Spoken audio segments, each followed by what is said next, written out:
మనం ఎదగలగాలంటే బాగా చేతిలో ఉండాలి. అందుకనే పిల్లల కోసం ఎంతో మంది ప్రయాసపడుతుంటారు. మా దగ్గర ఒక ఆయన పాస్టర్ గారు 10 లక్షలు పెట్టాడండి.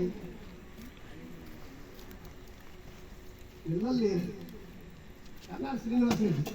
నేనన్నా రెడ్డి పక్కన కూర్చొన్నాను, ఎవరైనా నీ పిల్లలు లేదన్నారు. లేదు అయ్యగారండి, హైదరాబాద్ అంతా తిరిగి మీకు అమ్మాయి అబ్బాయి ఇద్దరు జంట పిల్లలు కనపడుతున్నాడు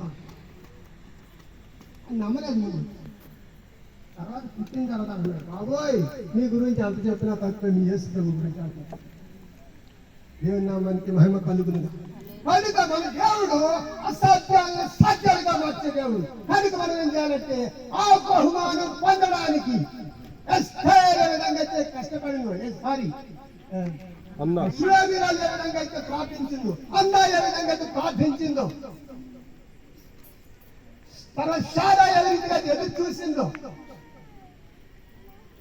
ఏ రీతిగా ఎదురు చూసిందో కనిపెట్టుకొని ప్రార్థన చేశారు వీళ్ళంతా.